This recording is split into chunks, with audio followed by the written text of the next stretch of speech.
Oi, turma! Nossa, eu tenho muita saudade de dar aula para vocês, de estar com vocês na sala. Mas como não tem outro jeito, vamos lá para a nossa aula de matemática, né? Semana passada a gente viu sobre os intervalos, agora a gente já vai ver sobre função. Eu vou estar retomando alguns conteúdos do ano anterior, tá? Que foi trabalhado. Esse aqui a gente viu ano passado, ainda tinha uma avaliação que falava sobre uma conta de energia, assim, que teve bastante dúvida, que bastante gente me mandou mensagem, que ela pagava uma taxa, mais tanto por quilowatts, uma coisa assim. Não lembro também bem direito como é que era o problema, mas foi isso que a prof passou para vocês, mas a gente vai rever. Calma aí. Não da luz, de outra situação, mas a gente vai rever. Então, sempre quando é função, tem que ter duas grandezas. O que é grandeza? São valores, coisas que a gente pode, tudo que é grandeza a gente pode medir. A altura é uma grandeza, o valor, né, no preço de alguma coisa é uma grandeza, a quantidade de produtos é uma grandeza.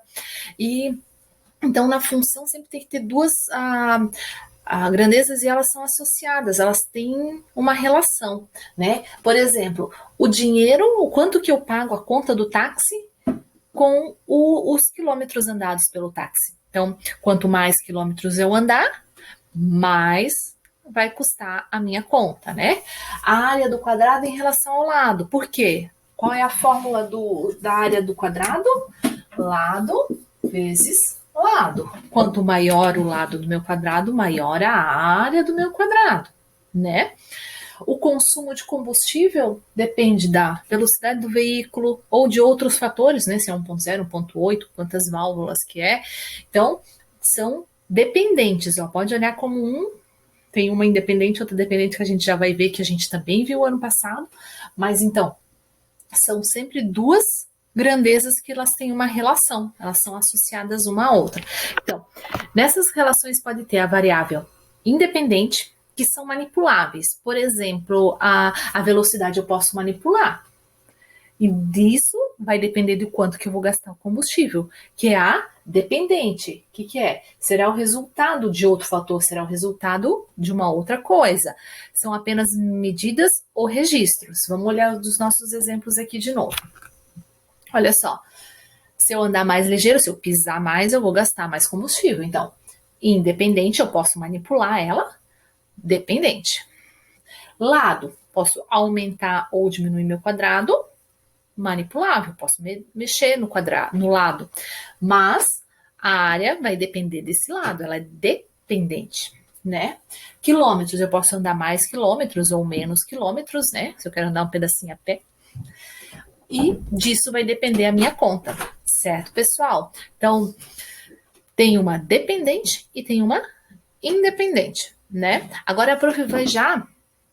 Essa é a nossa aula de função de hoje. A prof também não vai colocar um outro conteúdo para não misturar, mas é para ter de novo aquela lembrança do que é uma função. Tem que ter as duas variáveis, né? Quando a gente monta lá a função, tinha o x e o y. Eu não sei se vocês lembram do ano passado, que tinha uma variável que era x e outra variável que se chamava y, né? Que geralmente a y é independente, mas não é regra também.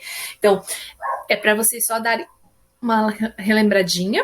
Eu já vou colocar umas atividades para que vocês façam, mas eu vou ler elas com vocês para que vocês possam entender como se faz, tá bom? Já, bom. Então, gente, essa é a atividade que vocês têm que fazer. Eu escrevi ativivi, aí eu peguei só o vi e fiz uma pontezinha entre o vi e o da. Vamos lá. O preço pago em uma corrida de táxi tem uma parcela fixa de R$6 e denominada bandeirada, mais uma parcela variável de 90 centavos por quilômetro rodado. Determine o preço de uma corrida com 12 quilômetros. Então, existe uma parcela fixa que é de 6 e a cada quilômetro mais 90 centavos. Então, quanto que custaria se eu andasse 12 quilômetros?